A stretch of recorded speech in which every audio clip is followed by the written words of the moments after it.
Registered. Recording in progress. Right. Anabela, I would want to welcome you to this Earth Matters platform. Brief, well, maybe not that brief, but a discussion or a conversation around environmental issues, which is close to your heart and in your field of expertise. Of course, you are from the organization Justica Ambiental. I hope I pronounced that correctly. Let me just allow this person into the room. Welcome, Rosemary. Okay. Rosemary, we see you. We welcome you. Thank you for being in on this meeting. Yeah, my name is Philip Owen. I am a coordinator of an organization called Geosphere here in Mpumalanga.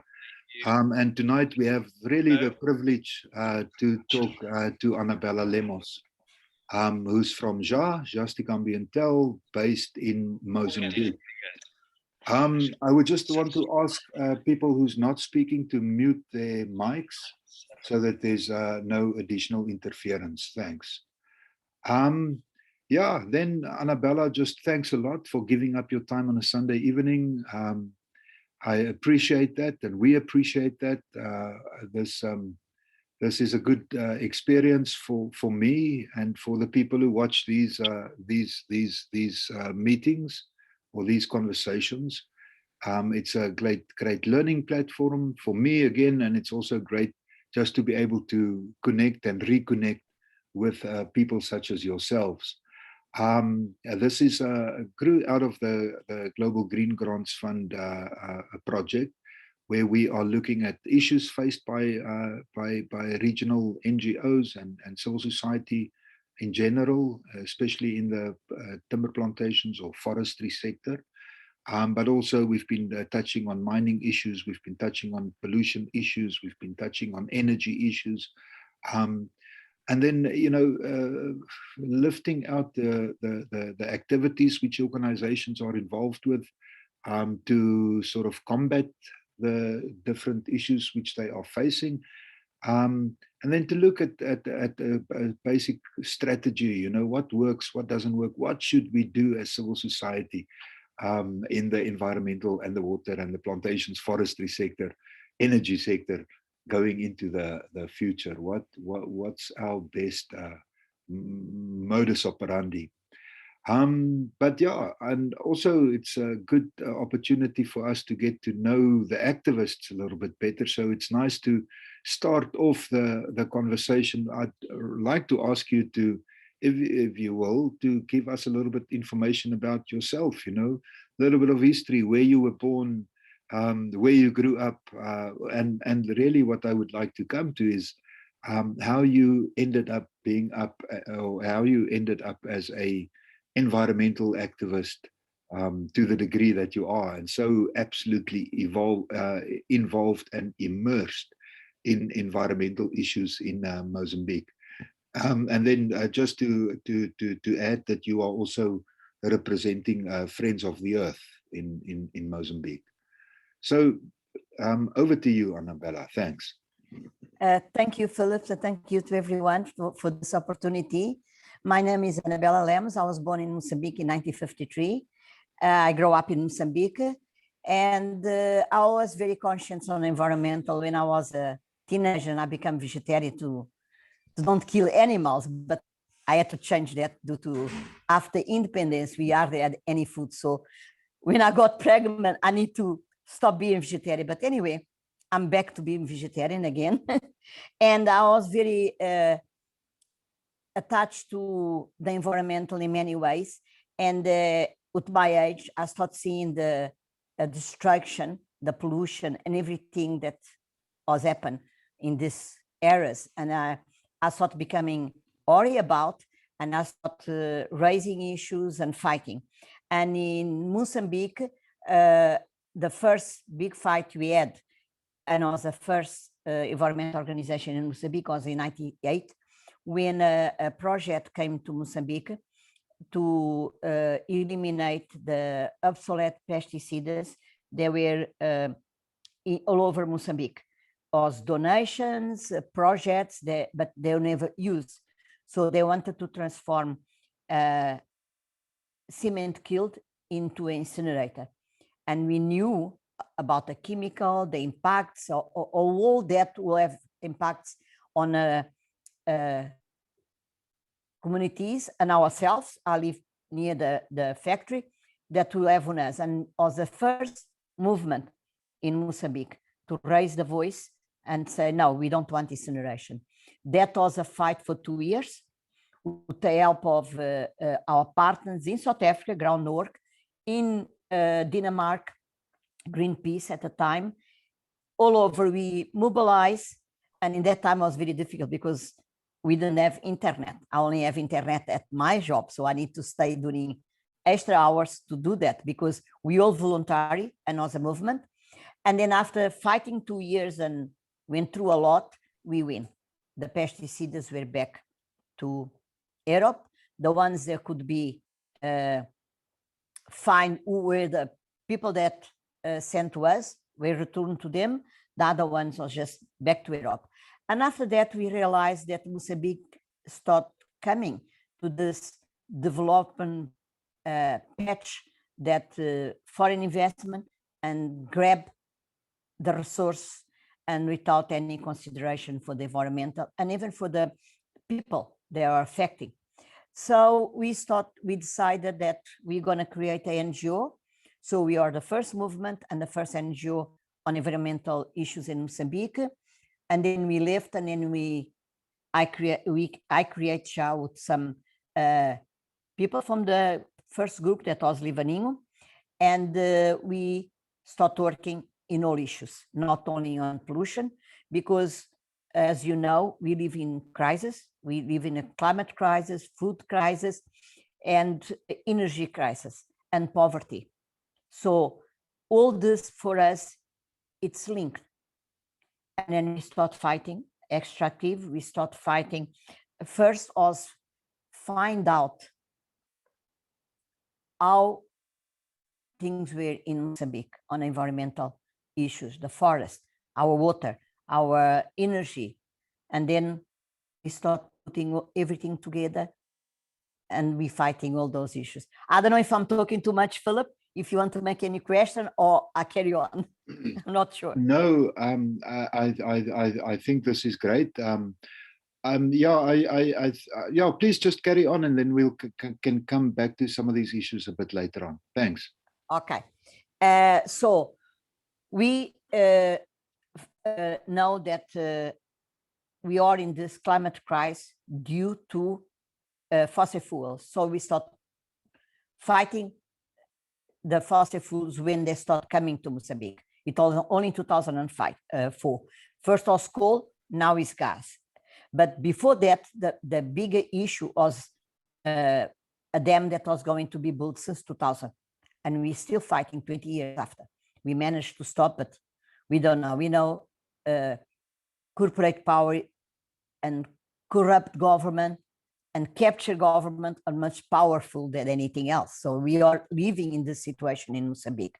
And then we start realizing that our forests are disappearing with illegal logging, and was clear the Chinese to export for China, and was integrated this corruption with involvement of government. So we start doing research and we start raising our voice against that. Then they start coming with the excuse of deforestation and bringing plantations in the name of forest. Of course, we didn't agree. Plantations are not forests, as we all know. And then we start getting involved on a struggle with plantation. And the struggle of plantation is a big issue because not only destroys forests to plant exotic trees, but also destroys the environmental, pollutes the water, and above everything, grab the land of community and take them out of their land with places that don't have anything. And as most of those trees are not indigenous trees, they take all the water that the community needs to survive. And this is becoming a big problem in Mozambique. And we have the coal in that we are fighting, and the gas in the north of Mozambique, and also on Niasoro, that is Sasol, that has the gas plant, and is a lot of problems with it. So in a short line, that's all the issues that we working. And then we realize when we are advocacy organization and we raise issues and we give alternatives, they always say, why don't you show alternatives? And then we start showing by trying to have a community forest conservation in an area that we still working on it. And we are working and supporting some peasant movements to carry on in traditions way doing agriculture, and actually with courses of capacity on the ecology. So we're doing all this together to link everything, because we believe everything is linked. The issue of poverty has to do with the issue of environmental, has to do with the issue of energy, of how we're dealing with our forest and everything. Thank you. Thank you very much, Anabela, for that.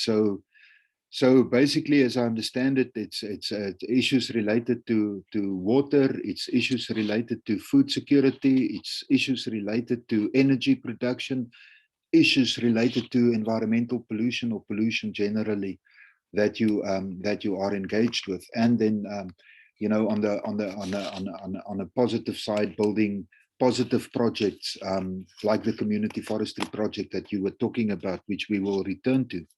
I just want to go through some of those things. And like, for example, I've heard that on a sustainability index, Mozambique actually ranks very, very high.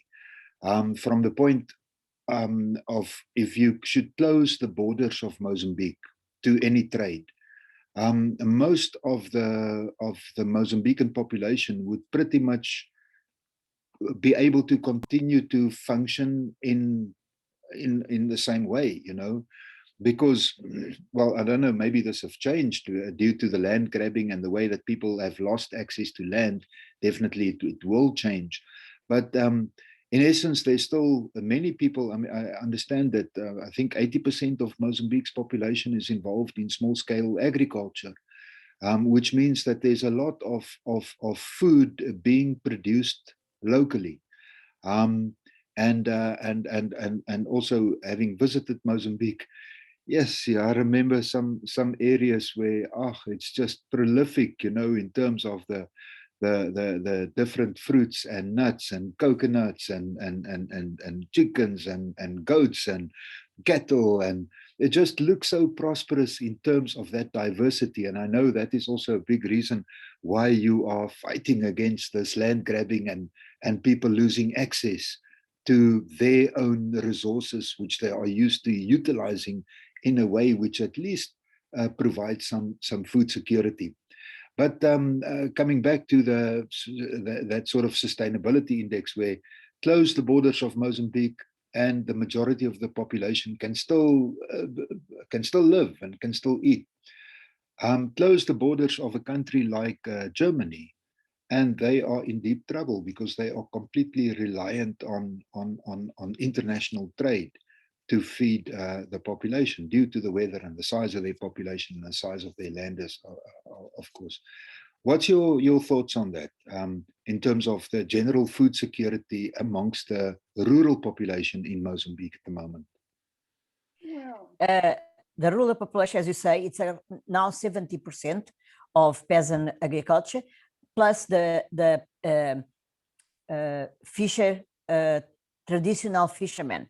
But due to all those investments, people are losing their land, so they're losing the sustainability and they're losing their fish. The problem in Mozambique is that the government, after independence, the biggest support it was to support the peasant, to support agriculture, small scale, is to support the fishermen. But when we become sort of democracy, this change and the investors that coming in are taking all the support that the peasants community needed, because you can grow when you travel, as you say very well, Philip, when you travel, you go to province, you have everything, you know, but the products ended up rotten because there's no support to transport, to help the communities. And one of the clear examples we have here, we had the train from Tet, from Niassa to down to the province of Tet and Zambezi. And that train was like a market train. The peasants will have their goods and they will go and sell on the stations, and those products will be sold to people, they'll take to other people. When Val came and needed that line for their train to take the coal, all that finished. So the big investments are closing the life of the people that depend on that, and also for the cities and the village nearby that could receive those products. Many of the products that we eat are imported from South Africa, and we don't need that. You talk about security, food security. I go more for food sovereignty, because we have land, we have the know-how with the peasant class to be sufficient in food. And when we had this COVID and the borders are closed, we felt that the difficult to have some products because of that. There's province with everything and province with nothing, you know, and there's no support whatsoever, the government. The only thing that they want is bring mega companies of agribusiness to invest, and is more as a commodity, not really to feed the country. Yeah. And no company comes to our country to help the people. That's not what companies do.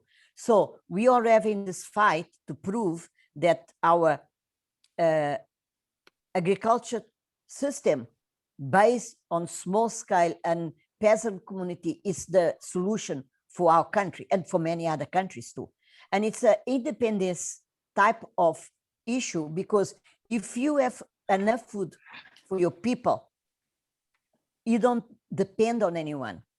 You don't depend on help or support. Of course, with climate crisis, there'll be times you're going to have floods and you're going to have drought, but it's not as bad if you're so dependent of imports of goods. Because in Maputo now, a lot of small projects are coming out around the cities with those ideas of organic, environmental friendly, less impacts.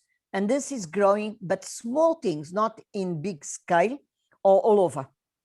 But at this moment, the peasant class, it's at risk in Mozambique with the investments of agribusiness and plantations. Only plantations, 2 companies, that is Portucel and Green Resource, each of them must have taken 306,000 of acres from the communities. It's huge and huge, and they go near the water. They not go where there's nothing. Yeah. They go where communities live and where the water is, because when the communities have their places, usually humans, when they live, they usually go and live near where there's water. Yeah, it's exactly what the plantation and the agribusiness want. Yes. The best place near the river, the best place with underwater and all those things. Yeah, so now it's a fight of surviving for those community. We've been working this 3 provinces, mostly Zambezi and Nampula, and it's scary what's going on. You see communities living just our small house around by plantations. Yeah. And the water is going. They have problems with the skin because this is already 10 years going with those plantations. The impacts are starting. And it's the first time they are cutting. Portucel is cutting the trees for the first time to export for Portugal, of course. Yeah. And when you take the land of people, their livelihoods, it's land for agriculture, for animals, for everything. Land it's a base of surviving in Mozambique and the life of the people.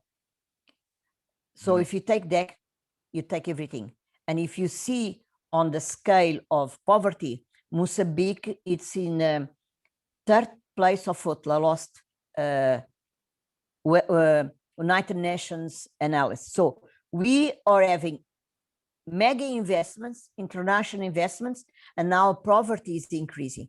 And if you see further, you see where the investors are like in TET with the coal, poverty is increasing much more. Yeah. So it's a contradiction of what the government says and not the studies of economic growth in Mozambique to the reality of the poverty, education and health systems. So we are not going in the right directions. No, because I think also that that community-based agriculture, systems that used to exist, that is really where there's strength and where there's resilience, and as you say, that is linked to access to the land and to those natural resources. And I think that's why Mozambique is such a special case, because there's still quite a lot of wilderness, or at least semi-wilderness in areas, of course, also where there's people that's been living in those areas for tens of thousands of years and have been sustainably managing those areas for a very, very long time, which makes me think of the first time that I visited Mozambique. Sure, I think it was 91 when we as South Africans were allowed to actually enter. And there was a place, it's Savora, it's north of Shai, where there was this camping site which we stayed over at, and there was this big bowl, massive metal steel bowl, like a round bowl, but massive, maybe the size of maybe a meter and a half in diameter, and it had like a shackle on the one side. And we're wondering, what the hell? What kind of ball is this?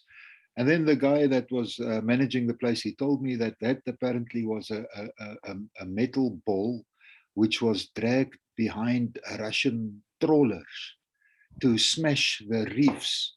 So they would have this ball on a chain, and then they would have drag their nets behind that. So they would smash the reefs to scare up the fish into the nets. And I thought, yeah, how the hell? How can people even think that way, to do something like that, And again, that is not the Mozambican people who's doing that destruction to their. Oh yeah. That's like it was described as being a Russian, being something that belonged to the Russians, but I mean at the moment it's Chinese. And can you just maybe give a little bit of information on that, on the international fishing in Mozambican waters, and what is the capacity of Mozambican government to do anything about that? There's no capacity, but I go further.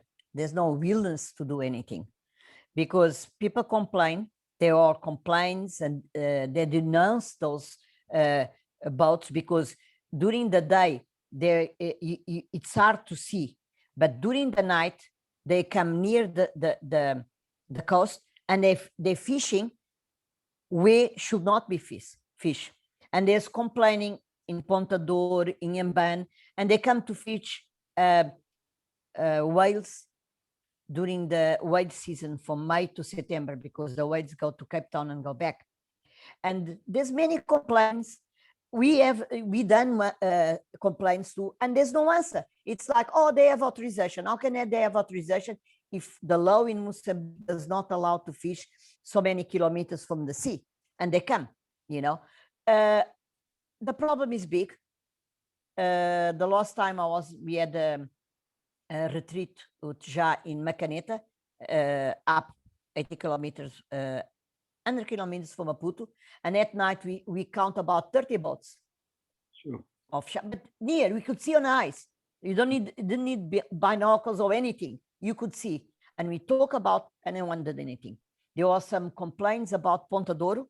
They see the boats, fish boats, and yeah, it's very important coral reefs, and they don't care, because when there is something like that, there is a complaint to the government, and they don't do anything.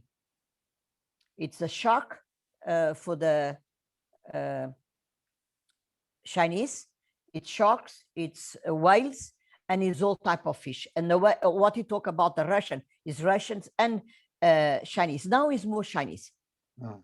Mozambique doesn't have conditions to go through upper north the coast or boats to do that. But they bought boats, and the boats never work. I don't know what happened.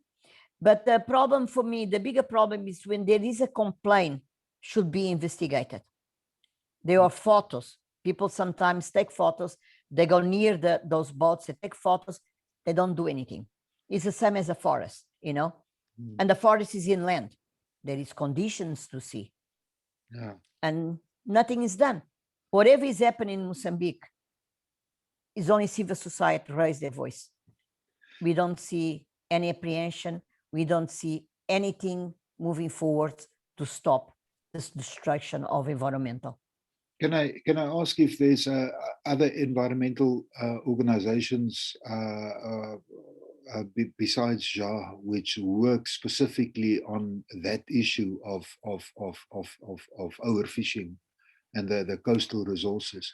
Because it seems as if internationally, I mean, there's so many organizations that's involved in you know, saving our oceans, but on the ground, like in a country like Mozambique, where there's still, I mean, you see beautiful ocean wildlife in some of those areas. So that, I mean, that should be at the top of the list of priorities in terms of protection.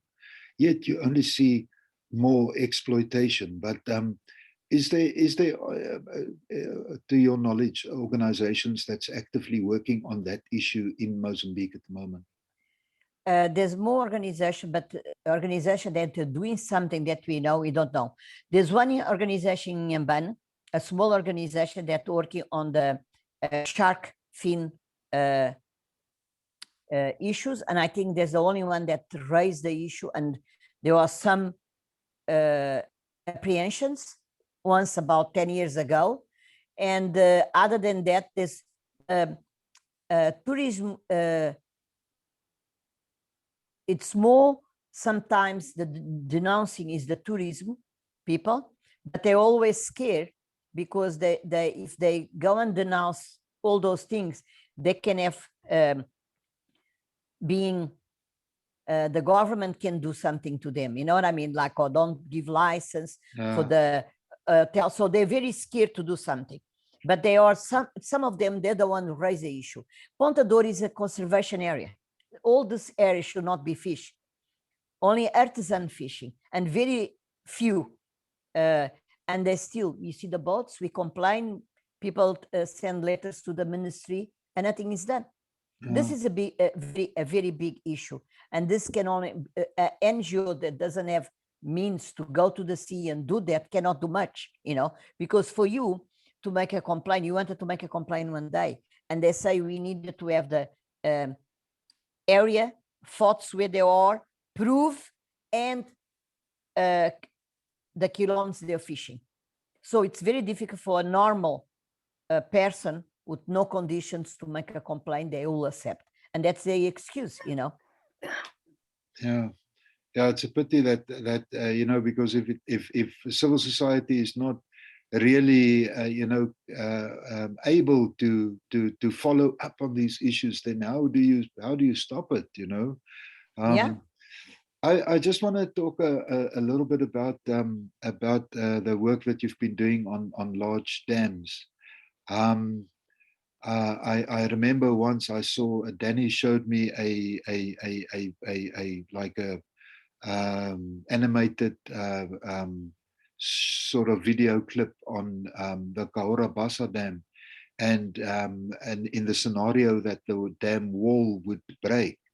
And it's just incredible the amount of water that you know, and the amount of destruction that something like that would cause. And I'm just thinking, you know, obviously at the time there was through the years there's been some talk of what I think they call it harmonic vibration, where where there's talk about some structural, you know, problems with the structural integrity of the dam wall. And of course that's one danger associated with dams. And the other thing, of course, is that that dams displace people, and dams have a huge impact on the ecology of the river itself. Um, but then, of course, quite a lot of. Can you just tell us a little bit about the amount of energy that's actually produced at Cahora Bassa? And then, if the other dam, just a little bit of a status update on what is it in Mapanokua, the other dam that was to be constructed in the Zambezi River. The energy for Cahora Bassa was built and started producing in 1975. And all the energy is sold to South Africa, and then some part of the energy goes back to Mozambique, to the south, and is sold to the province. Mozambique has a very big, huge resource for energy, but they only look into dams because it's much easier to build a bigger thing to give to someone when they should be decentralized and community-based, solar, and all type of energy that we have here in Mozambique. The Cahora Bassa is on the Zambezi River. 7 kilometers down the Cahora Bassa, we have a proposal, dam, Mapanokua. It's been proposed for over 20-something years. Many studies of environmental impact were done. And the last one was approved in 2011, but they could not get any funding until now.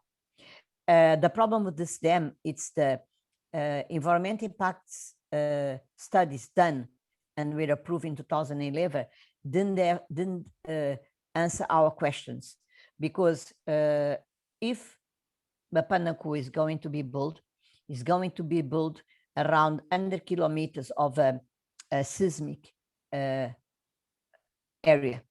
and there's no enjoy studies to see how safe the dam gonna be, and if usually the dam, when it's they build the dam, and then they start putting the water on the dam, it's when the earth starts shaking because of the air of the water, and then can create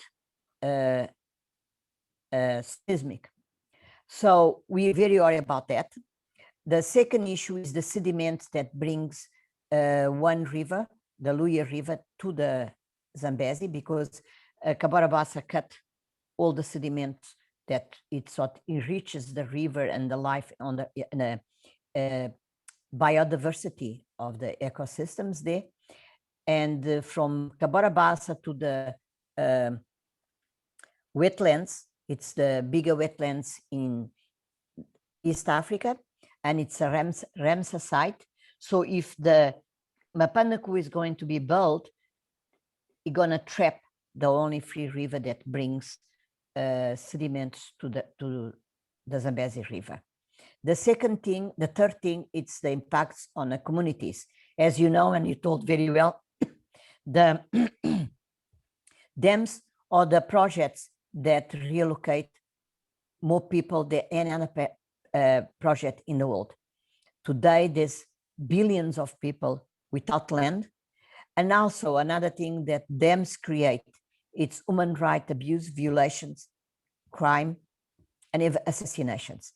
It's a history of mega dams. So we are fighting this dam with facts, with information. The communities don't want a dam, but again, our voice are not listened. The studies are not done in a way that should be. I think that's why they didn't manage to get finance for the dam until now. And although they say it's to plug in the energy deficiency in Mozambique. It's not. Majority, it's to export to South Africa, to other SADC countries, and a very small amount will be to Mozambique. And it's going to be, for that to happen, they need to build a line from the dam to the whole Mozambique.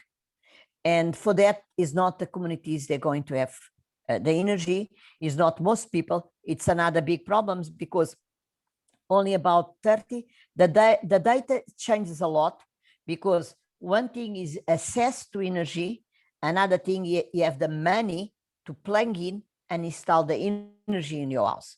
So those figures are a bit, because when you talk about energy, you say about access to energy, and you don't talk about energy poverty. That's the most important of everything.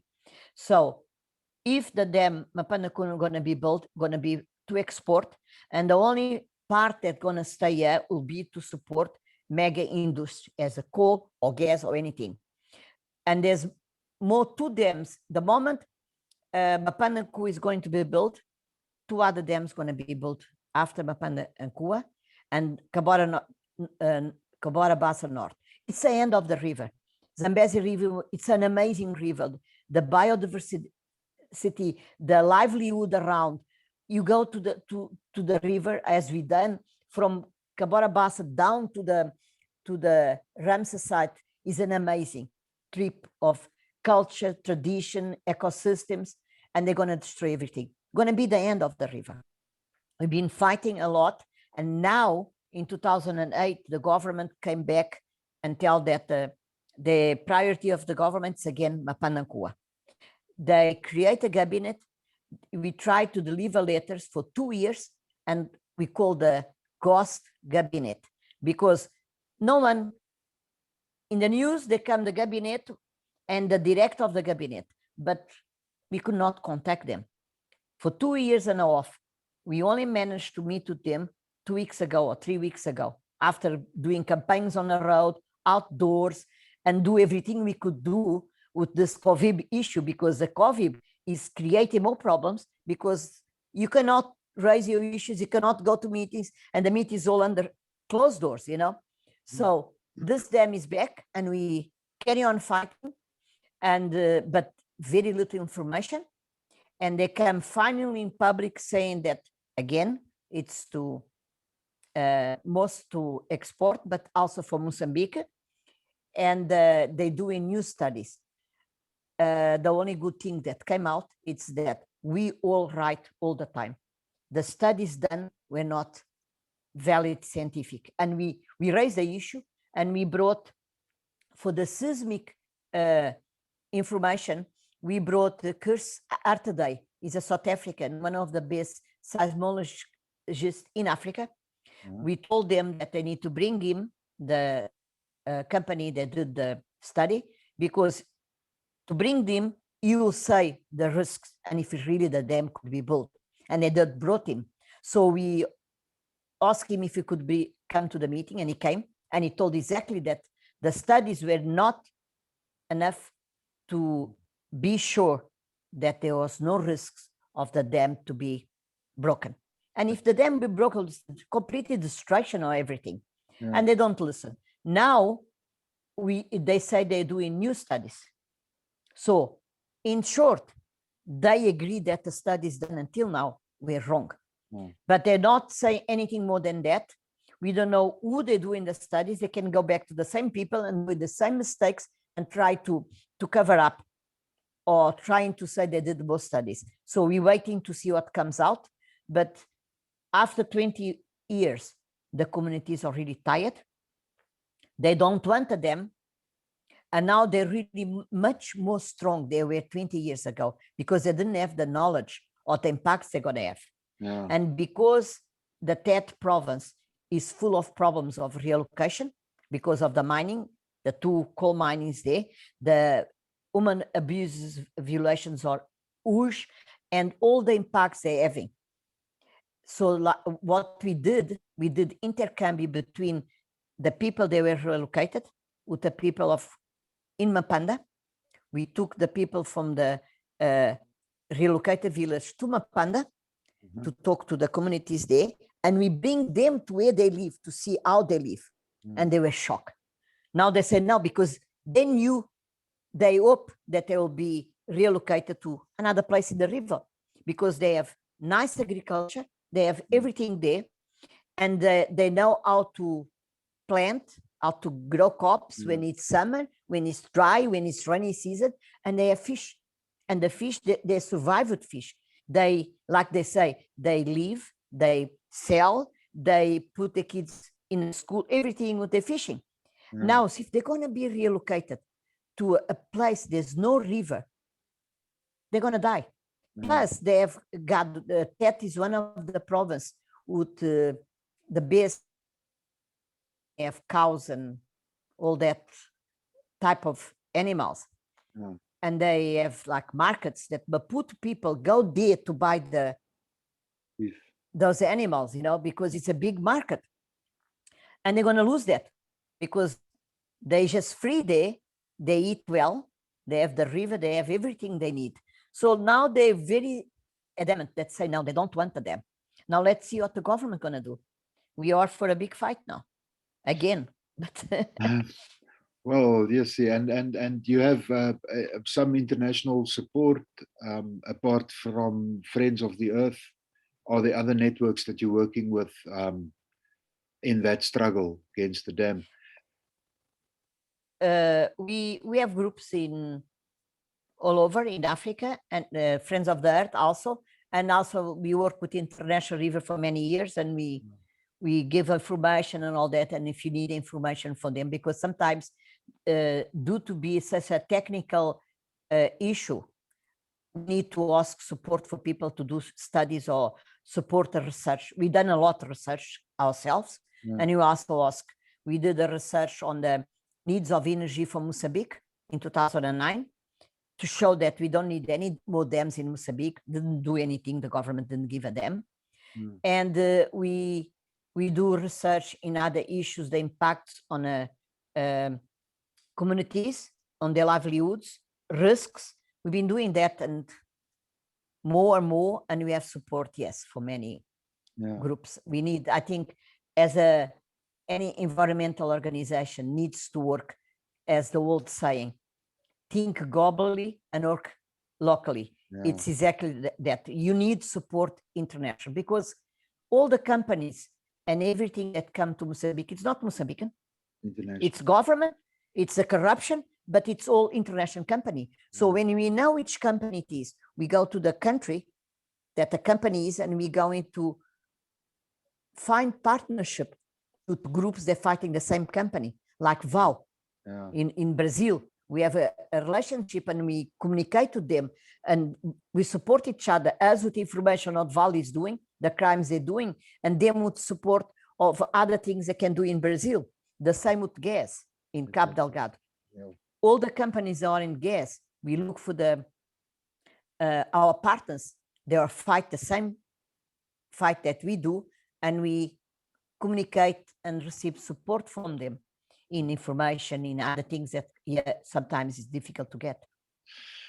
I spoke to a hydrologist once who had his expertise was in dams, Southern African dams, and he told me that the average South African dam silts up at 2% a year, which gives the average dam in Southern Africa a lifespan of a mere 50 years before it's silted up, you know.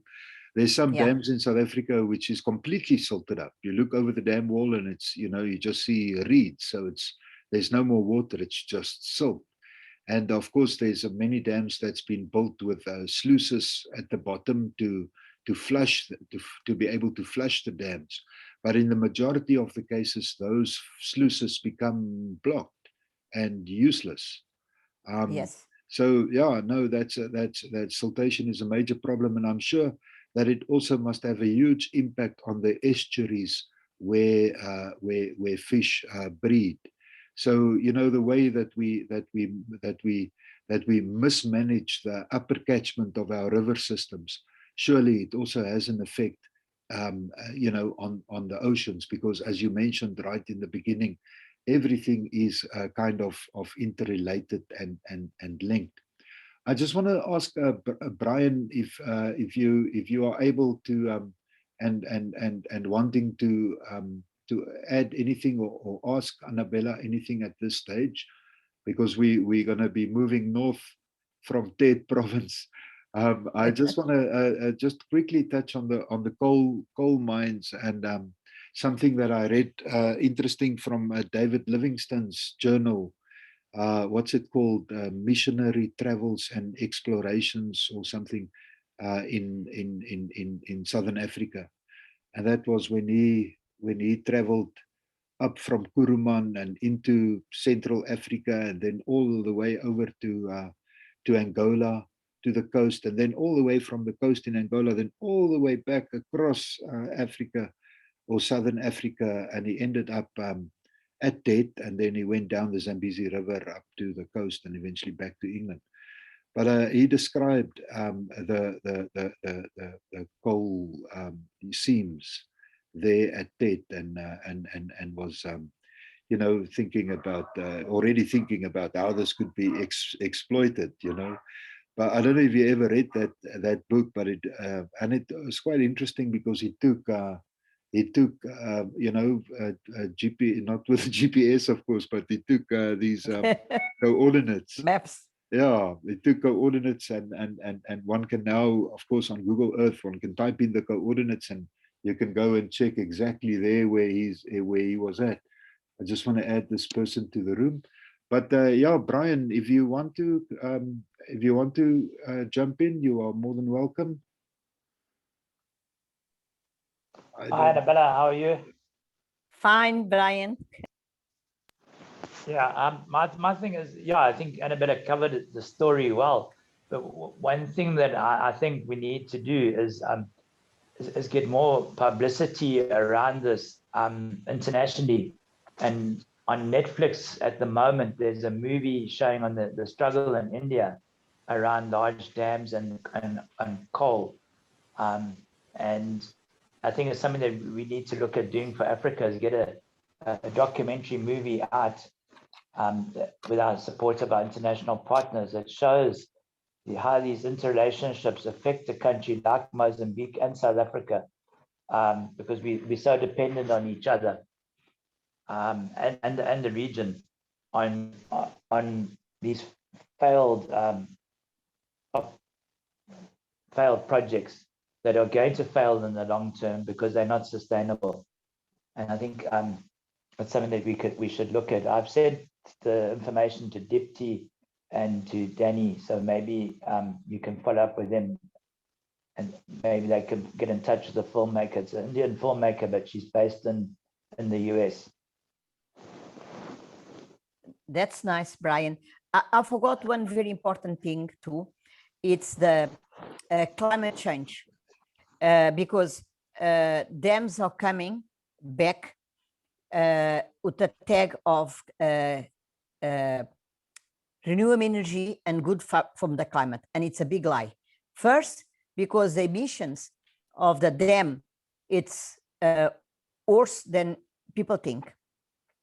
And the second thing is that as a specific for the Zambezi River, the IPCC reports, the panel of government for climate change report that Mozambique is going to be one of the countries most affected by the climate change, and is already affected us, like places that it's drought, other it's flood. And the Zambezi River, its study on that IPCC report, stating that the Zambezi River will have huge flow, completely discontrol, and will have water down to the point that any new dam on the Zambezi is at risk, economic risk. It's one thing that when we start this fight against Mapanokua, we didn't have that information because that was 21 years before. Now we do have that information. And I think it's very irresponsible to build something on those conditions that we live today. And for us, one of the things that we say now, very clear, it's only irresponsible or criminal funder could finance a project like that, because even the moment that a dam is built, there's no guarantees. As you say, in South Africa, you see the dams already, there's not much water. And we know, it's studies that show that the Zambezi River is going to have all type of impacts. And to think building 1, 2, and 3 dams, you're going to destroy the river. You're not going to have, in the future, maybe in 20 years, the dam will take how many years? 5 to 7 to build. And when the dam is finished building, you're going to take years and years just to pay back the investments. So it's a bit irresponsible investor to don't think on that way, you know, and we raised that. And they didn't do any study of the impacts that climate change could have on a river flow. That's one big thing that in our today day, the way we live, dams coming as a fast solutions, it's really a big risk, because people are going to fight for water, and we know that water is something important. There's no life without water, and that should be the priority of the rivers for the people and for the ecosystem, not to produce energy, because there's much better renewable energy source, and more in Africa. We have sun, and our climate's getting hotter and hotter. So let's take that opportunity and focus on solar energy and wind instead of mega dams or coal or any dirty energy. Yeah, you're right. You know, Anabela, I've been involved in discussions around energy, and maybe we can touch quickly on that as you raised the point. You know, with energy, solar energy. I don't know if you saw that movie, Planet of the People, or I think it's Planet of the Humans, Planet of the People. A Michael Moore movie, where he takes a very, very critical look at solar energy. Now, I like solar energy, and because I like the way that it can be decentralized and small scale, you know, so decentralized, small scale, then solar energy can help us a lot, and is already helping us a lot, I think. But solar energy, I don't think, is going to really drive future economies and future civilizations. You know, that's why we have coal-fired power stations and Mapanokua and Kaorabasas and all of these. Although you know, coal fire, of course, is some of the absolute dirtiest. But in these discussions, it often feels as if we're talking about two kinds of energies, you know, one to power communities on a small scale, decentralized, localized, great, and then another energy source to power the kind of global economy, you know, which makes it possible for us to communicate like this, for example, you know, and have smartphones with which we can connect and build our networks. And again, I want to refer to what I touched on a little bit earlier, where I said that, you know, if you close the borders of a country like Germany or Denmark or Finland, they're in trouble because they cannot produce enough food because of their climate conditions, etc. To feed all their people. They're in bigger trouble than us. So you know, energy, yes, it's such a difficult problem, and that's just bringing quickly to my point that I just quickly want to make is, you know, when I think of that big power that we need, or that there's this perceived need for, is thorium nuclear.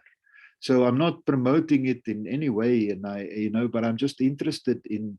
I know that nuclear energy is bad mostly due to the fact that there's so much nuclear waste being produced, and that the nuclear waste is so radioactive for so many, tens of thousands of years. So of course that's a big problem. And of course the way that it's weaponized and that people are destroying each other all over the world with nuclear weapons. But thorium as a nuclear fuel, it doesn't produce a lot of waste, factors of hundreds less than from uranium. It's not that radioactive. It only remains radioactive for, I think, something like 500 years, then it's broken down.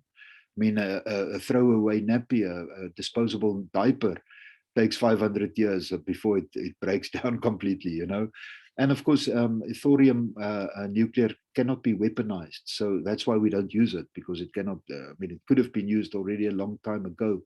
But I'm just wondering, are your thoughts on that? If you have any, maybe you don't have to express an opinion on this. But if these things are true about nuclear energy from thorium, that it produces a lot less waste, that it's not that radioactive and breaks down quite quickly. They even say that thorium can be mined from current nuclear waste. So it can be a way to clean up. But of course, it's a massive investment. It is absolutely centralized at the moment, in terms of the cost of it. So, maybe it's just a pie in the sky, but we have to move away from coal. We have to move away from fossil fuels. I don't think solar energy is going to provide us with the amount of energy that we require, to carry on, with our civilization, on a trajectory which is at the moment, it's absolutely catastrophic in terms of what we're doing to the planet. So we have to curb carbon emissions and but not only that, loss of biodiversity. But do you have any thoughts on that, on nuclear?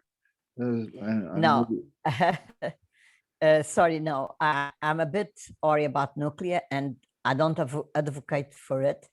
I know, and I agree with you, that if you have a huge solar plant, it has their impacts. But I also agree there's two things here. One is the decentralization for village, for cities, small cities, and another thing is the energy for big cities like Maputo is a big, not as Joburg, and all the needs that a big city and all the way we live today.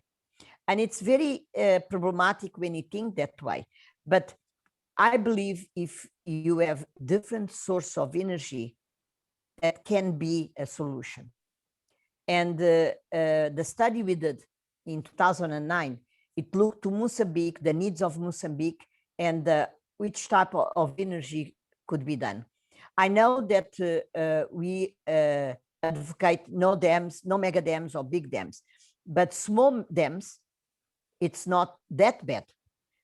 But also, if you have 10 small dams on a river, it's the same impact as mega dams. So actually, inside our federation, we're discussing that to have a position on mega dams and large dam. It's easy.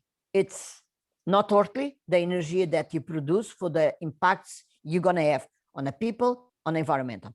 But now, if it's a small dam and it's not like one after another on the river because it's going to destroy the river, it's fine. So we need to come to a position to find sources of energy that will go for the needs of the country and the city without impacts that we're having now.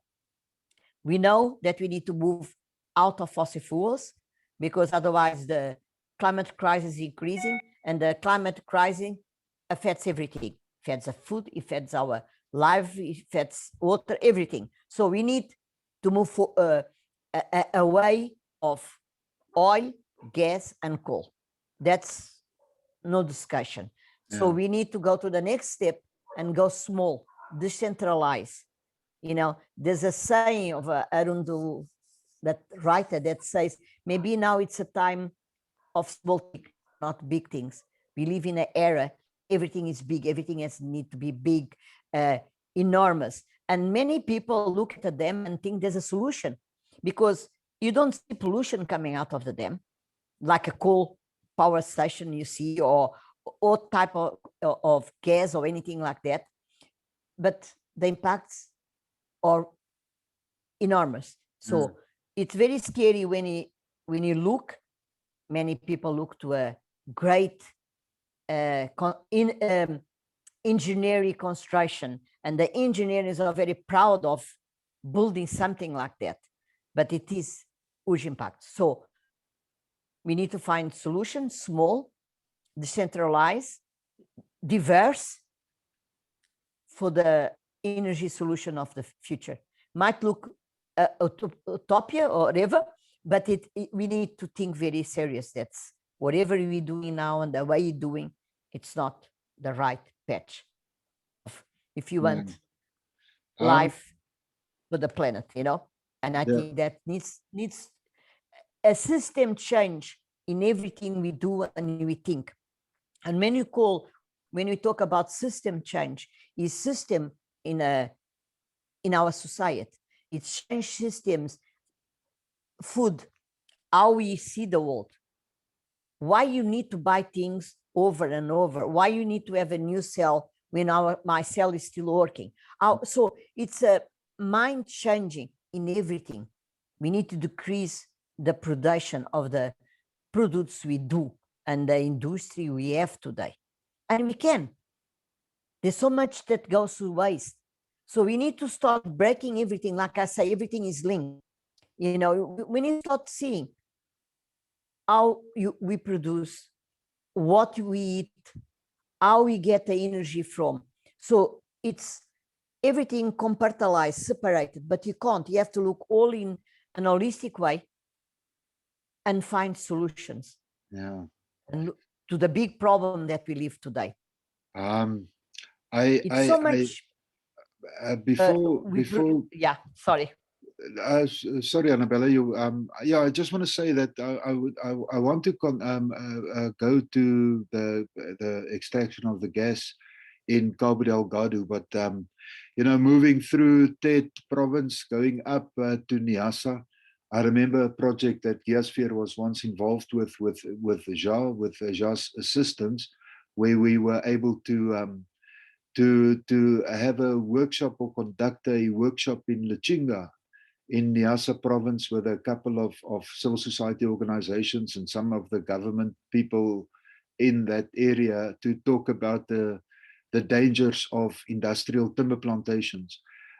You spoke about it a little bit before, and I know there's projects of timber plantations that's ongoing in Mozambique, and that is a huge threat to your local environment and to the communities in the areas where these fake forests are being established. But there in Lichinga, at the time there was a lot of talk about huge plantations to be established in Lichinga province. And I am not, maybe you can just enlighten us if there has been major plantation establishment up in the far north. I know that there's been in Zambezia province, for example, there's that a big plantations establishment. But do you know of timber plantations in the north? And can I think we've spoken enough about the timber plantations in your earlier comments. It usurps the water of the community. It takes away the access to their lands and their indigenous practices. It makes it impossible to. Maybe I can just quickly mention that one of our strongest allies here in Mpumalanga is some of the traditional health practitioners organizations, because the traditional health practitioners, of course, they are so linked to the land and the resources of the wilderness that they cannot really,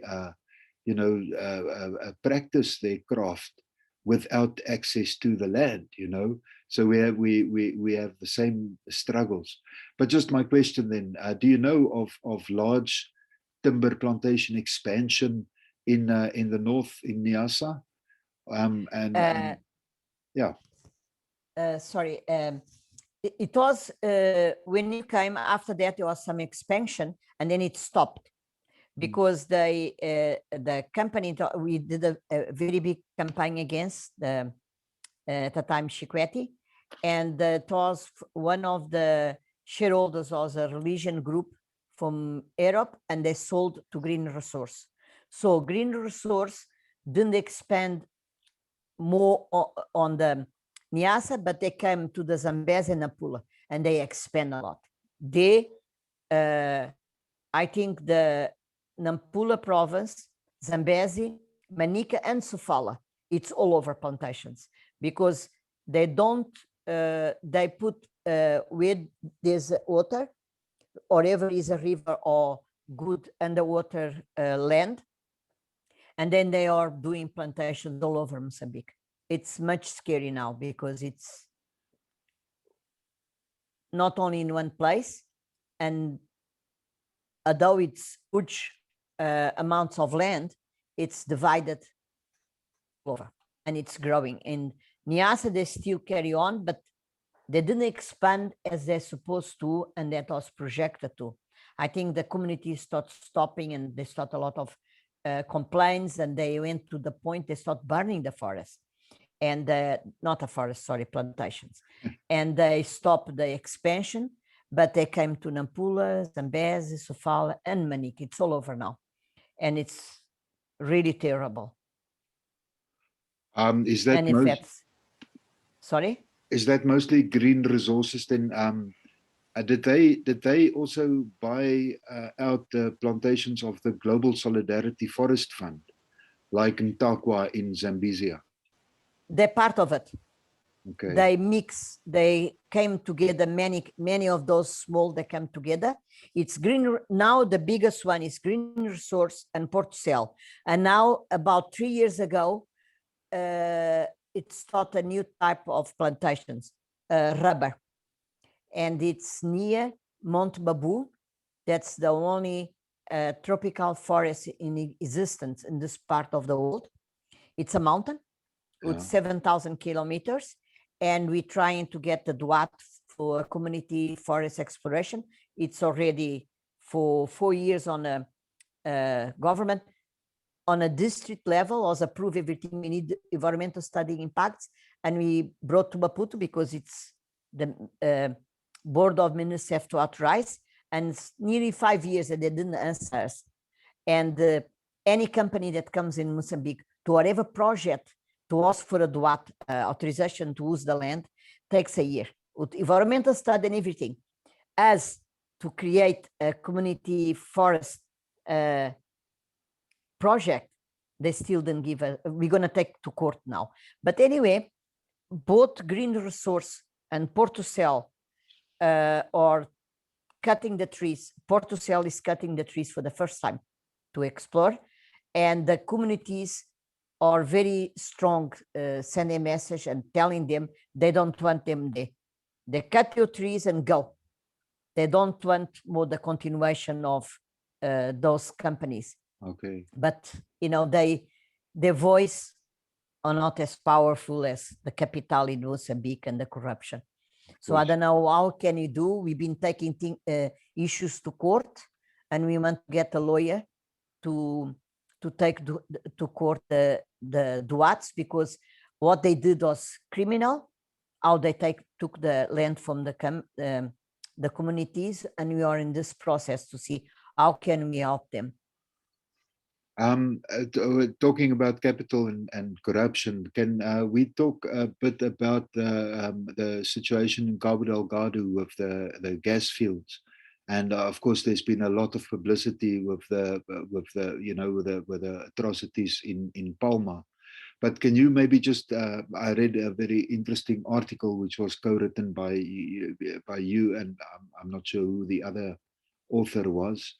About that situation up there, and the involvement of the South Africans and what that could mean for South Africa, and also if you can reflect a little bit upon South Africa's responsibilities in with regards to Mozambique generally.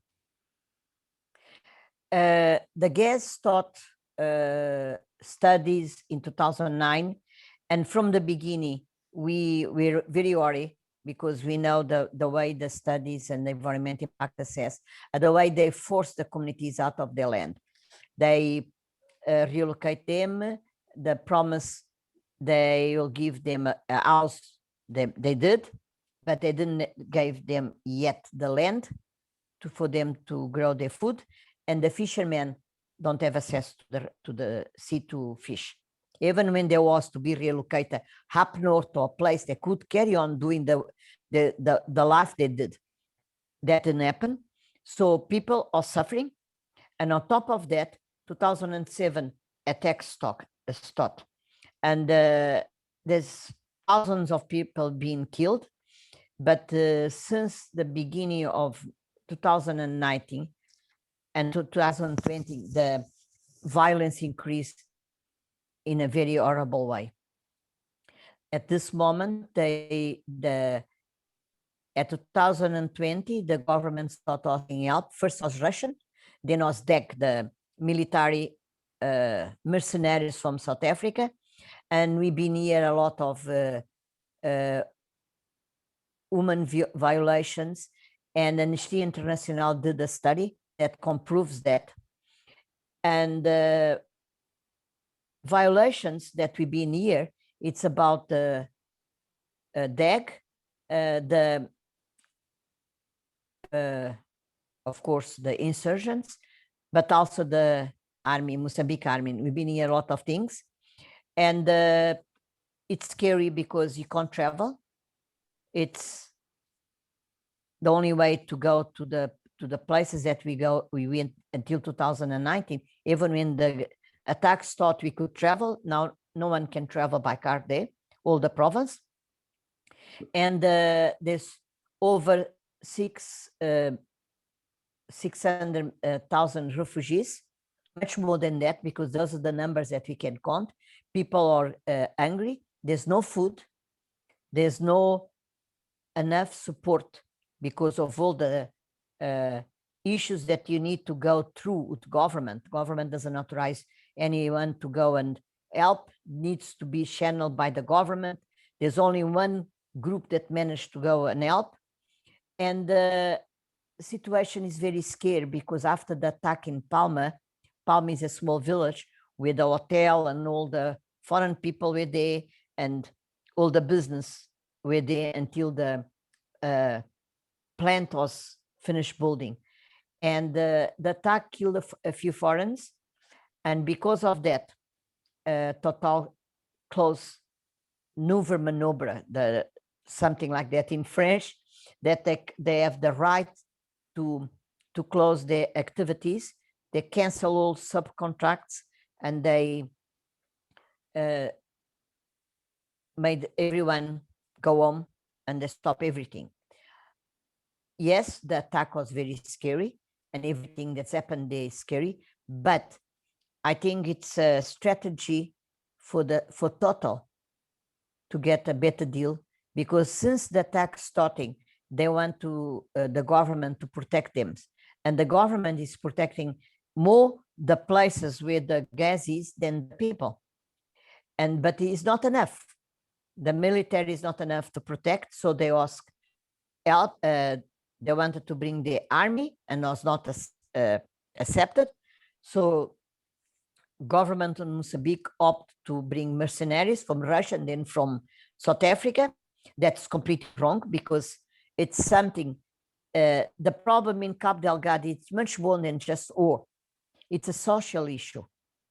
It's poverty, because wherever they are, the insurgent, because they say the religion focus, whatever the reason is, they find the correct ground to have people fighting for them, because there's no employer. They thought the gas will bring employer, they'll bring changes.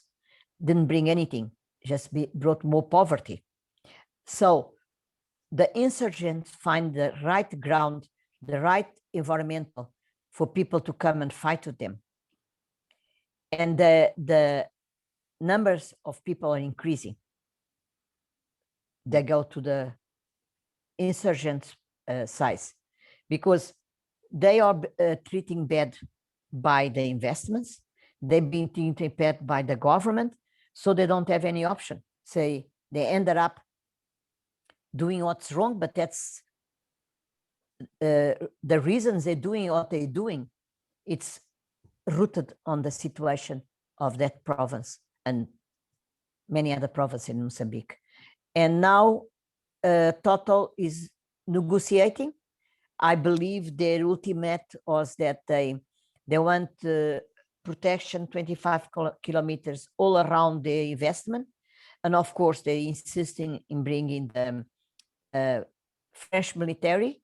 The Portuguese are coming to help training the army. That is already news. And the last news we heard was that South Africa supporting the South Africa army, supporting the war in Mozambique. And that's not, I don't know if it's correct, because I do believe that this is going to create more conflict. It's going to worsen the conflict, as in many countries happen. So this conflict needs to be looked into sides. The social issue needs to be diluted. And I do believe if our government start looking to the problem, start trying to find solutions and support the people in Cabo Delgado, things will get better. Instead of militarization more and killing, it's going to deteriorate, and it's probably going to get bigger and going down.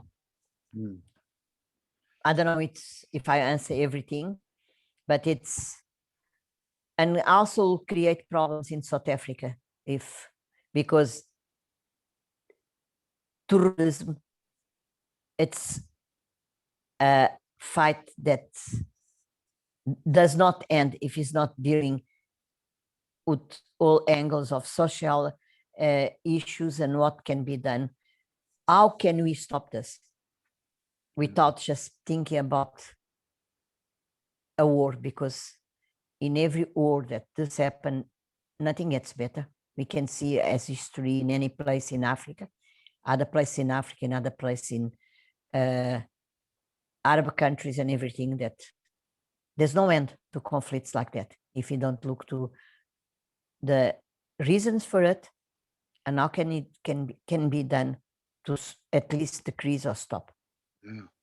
And I mean, it's a terribly difficult situation. Because I remember when we were visiting that province, and do I understand you correctly to say that the whole of Cabo Delgado you cannot travel by car anymore or by vehicle? No, nothing. Wow. Last time we went by car was 2019. 2020 we try, and not even because we fly, and they didn't rent a car. No one is renting a car. So now our work is done by flying to Palma and then go around Palma, but it's not the way before. Sure. Since 2017, I think when the attack started, beginning of 2018, all NGOs stopped going there. We are the only one that carry on going until end of 2019. But Sure. 2020, we cannot go. Sure. We were there with Wally Mena. He was still with us, and I remember us on his insistence traveling so deep into those beautiful forests in Cabo Delgado, and you move away from the and then of course you come around the corner and there's this massive tree trunk. You know, you cannot believe that somebody can cut a massive tree like that. Yeah, and we went also to Mochimba de Praia, and we were, trying to find evidence of all of this massive exporting of the indigenous timber to China. But when we got to illegal the port, logging. Illegal logging. But of course, there were lots of logging, evidence of logging all along the road and the logging yards. But at the harbor itself, they must have just recently loaded up the ships, because there was maybe half a meter thick of wood chips in many parts of that harbor. So one can just see the tremendous evidence of you know, the exploitation of the natural environment. And you could definitely see that the people there were, you would stop anywhere along the road and there'd be literally hundreds of people running up to the vehicle asking for something to eat or some form of support, you know. You really feel empathy for the people of the province. And I mean, it's not only in Cabo Delgado, but there it did feel particularly severe, where you could feel that people were struggling, you know. And then, of course, when you live in a province like that and you see this massive, what, $20 billion development in your province affecting your land and your fish and your coastal region and your communities, it must be, it must have a huge psychological impact on the peoples of the region, you know.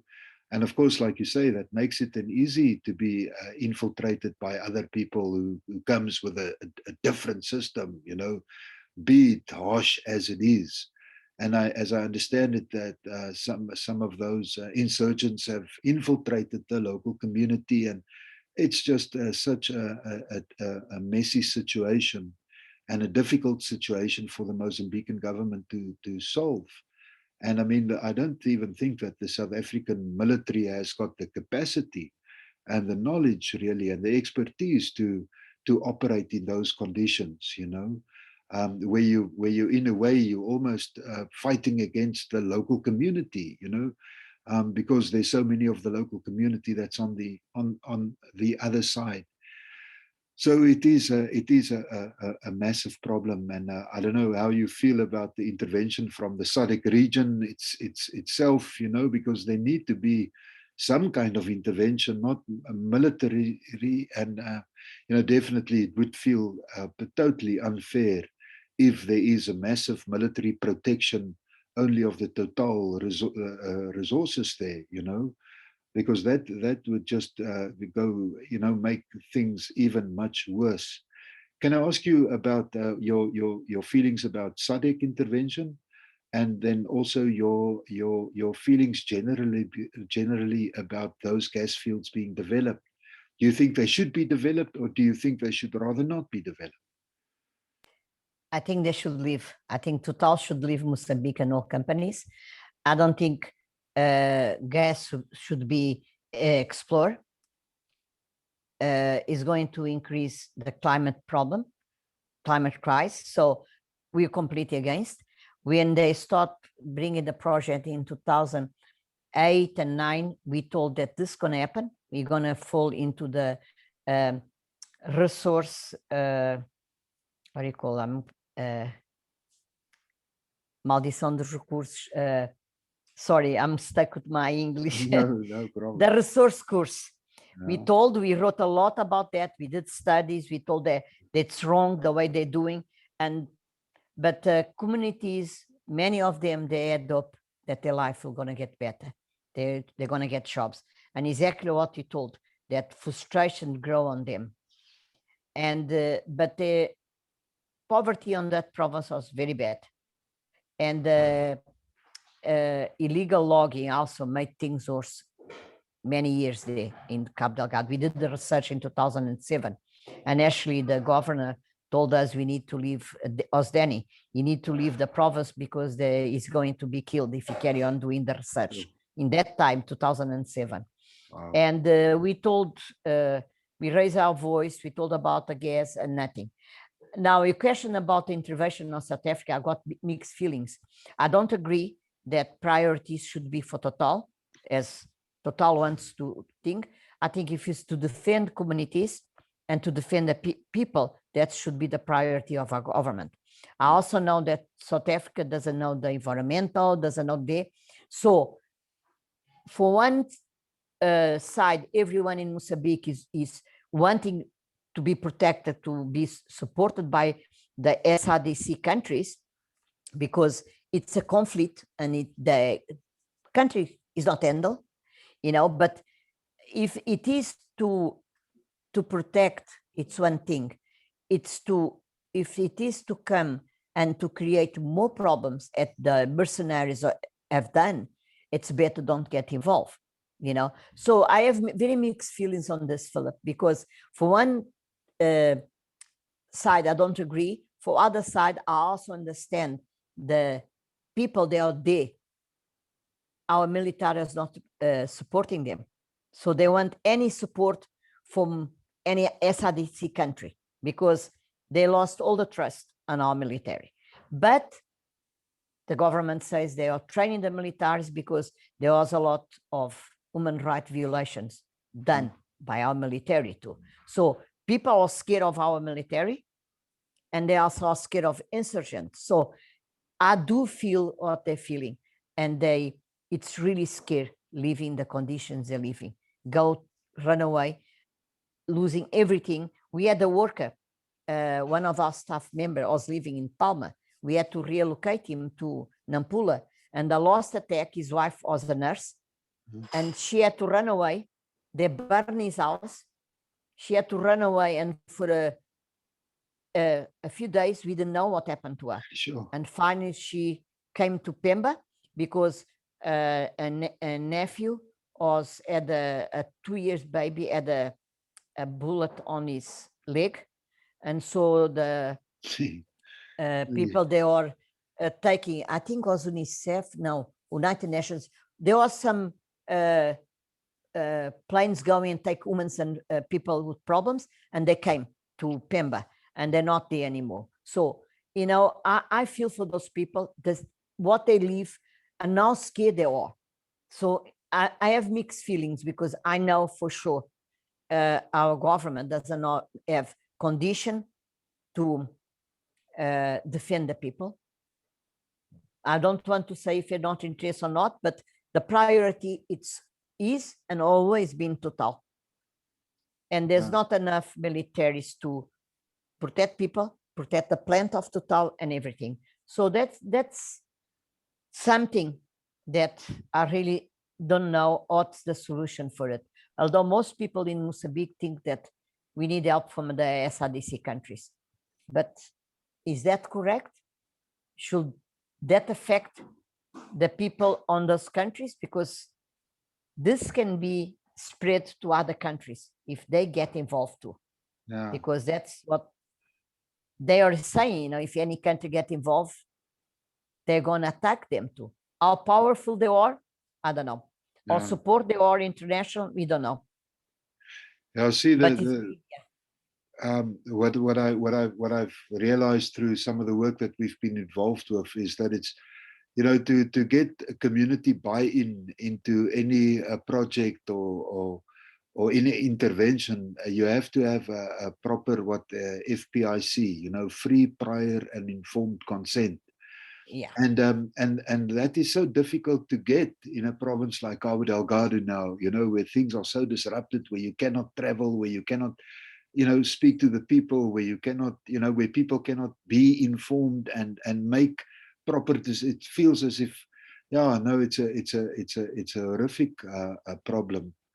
And it's difficult to see what the solutions can be, you know. And I saw a video clip the other day, I'm sure you saw it, of this poor woman being shot by military people dressed in military clothes, and she's running naked away, and then she's being shot, and that's somewhere there in Cabo Delgado province. But and as you know, there's speculation as to who these military guys are. Are they the insurgents dressed in Mozambican battle fatigues, you know, because it's they dressed in the clothes of the government military, and they speak in a southern accent, you know, but it could be you know, insurgents dressed as it's just a horrible situation.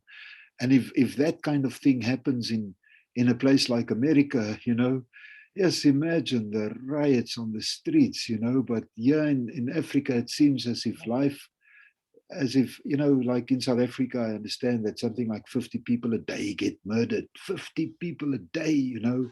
It's just as if life, you know, and it shouldn't be like that, you know. There should be there's more no value for life like that. No. That film make me sick. Yes. And Amnesty International complained, demand the government to investigate. They didn't do, and the film come in a Facebook for your information. And Facebook that the film had is someone from Maputo, from Mozambique, from the Sud, from Matola, actually.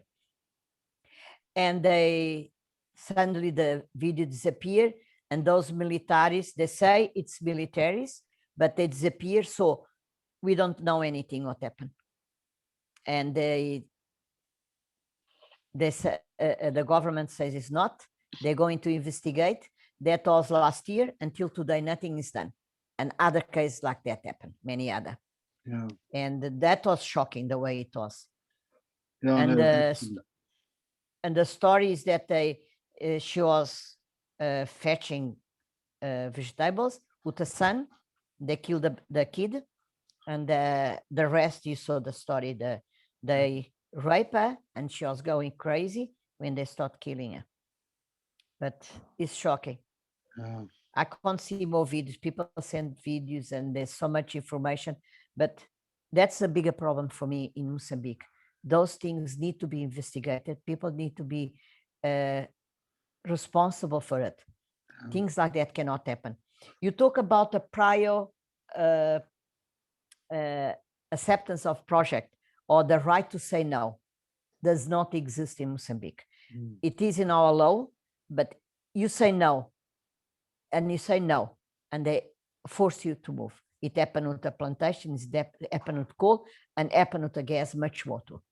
They are, because in Cabo Delgado, as you know, was the province that the revolution started.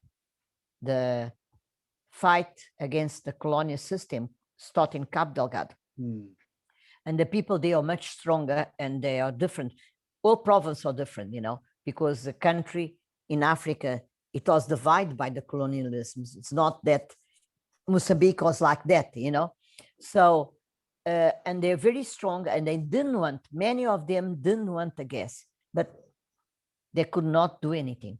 They're just forced to be relocated, because in our law, the land can be used, but the right of what is under the land, it belongs to the government. That means all coal and all those things, it's the government right to take your land if they decide they should explore. Same, with forest and other projects, no. But even with other projects that you have the right to say no, our voice are not listened. Community voice, our NGO's voice. We just can scream, go to the road, but doesn't have any effect. You just, it's frustrated, you know, because you fight and you fight and you don't see anything changing. But you need to carry on. Things will change. Otherwise, carry on. You cannot afford. You cannot please. You cannot stop. I just want to. I just want to talk quickly about these people in Cabo Delgado. These Makondo people. I mean, they are fierce. No, they are absolutely fierce tribal people. And that you can especially see in their art, because you know, some of the art forms and some of the wooden carvings, it is, I mean, it is scary. Some of the things that they represent on their carvings. So they are they are scary kind of people, you know. And I think you mustn't mess with them. And when you want to develop their lands, you must be careful, you know. Otherwise, you're going to get trouble. I just want to ask Jana. You've been here on this meeting. I don't know where you're from. If you have Jana Austin, if you have maybe any question for Anabela or any comment at this stage, we're sort of moving towards the end. I see we're already a little bit over time. I hope you don't mind, Anabela. If we spend another couple of minutes on. It's okay, fine. Okay. And then I want to ask quickly if Jana or Brian, if you have anything to add at this time, or any question for Anabela. Hi from Germany. Sorry, I was a little bit late. Yeah, I was interested in your talk, because I'm exhibition about the social and environmental effects of our society on, like, the global south. and I'm focusing on deforestation and yeah, timber plantations, and yeah. So I was just very curious what you're talking about. Yeah. Well, I'm happy that you joined, and I can just say, because every time when I hear the word deforestation, I think of this. He used to be the coordinator of the World Rainforest Movement, Ricardo Carrere. I'm sure you must have met him also, Anabela.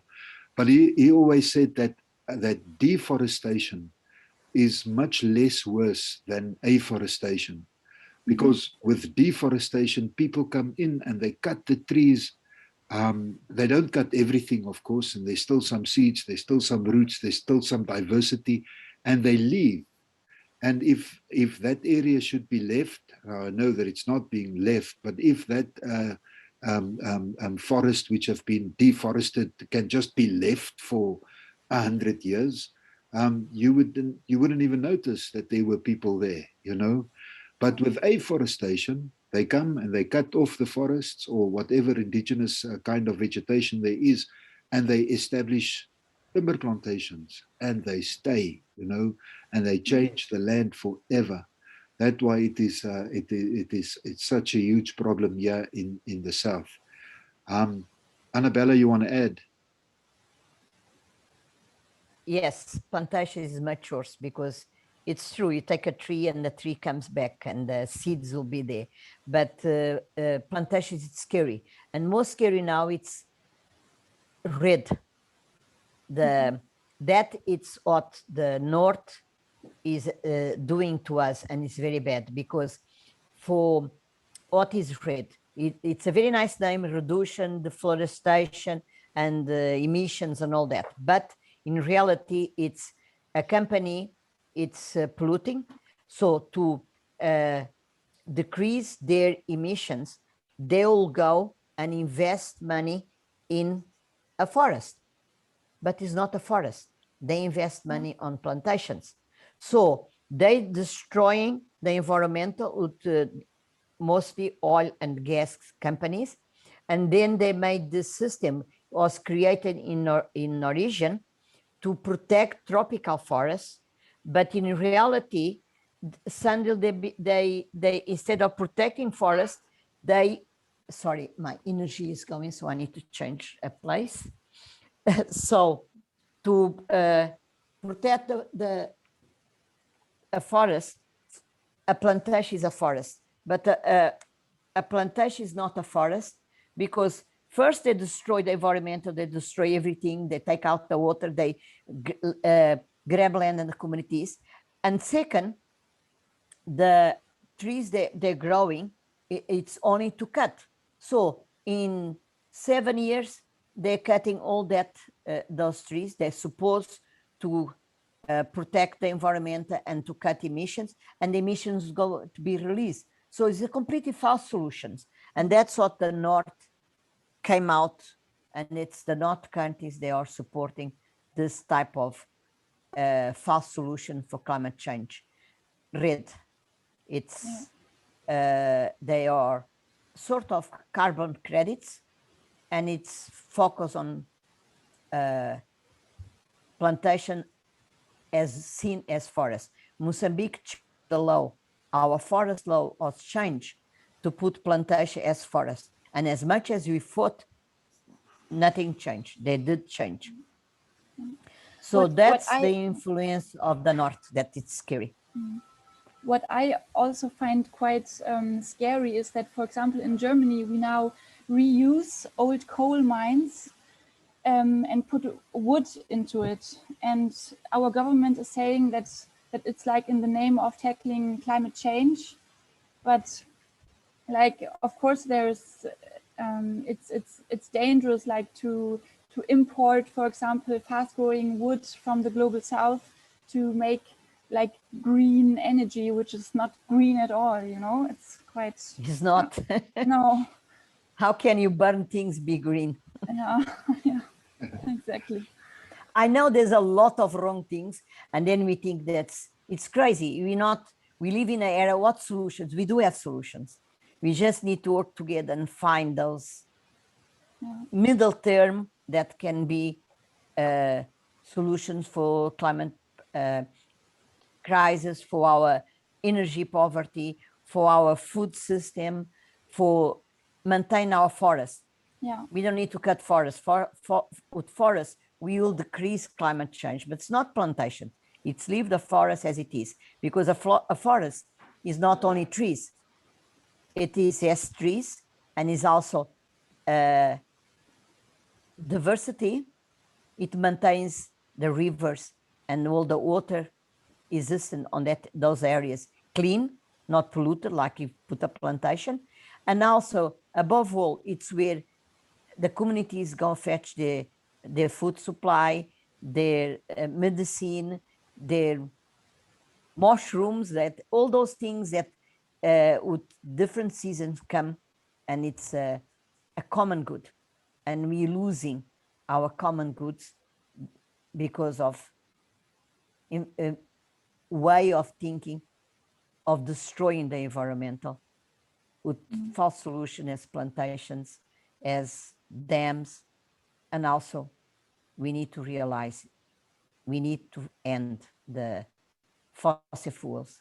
It's not correct. So we need to find solutions, and we find every time there's something that stops existing or changing a system, we find more justice systems for the people and real democracy.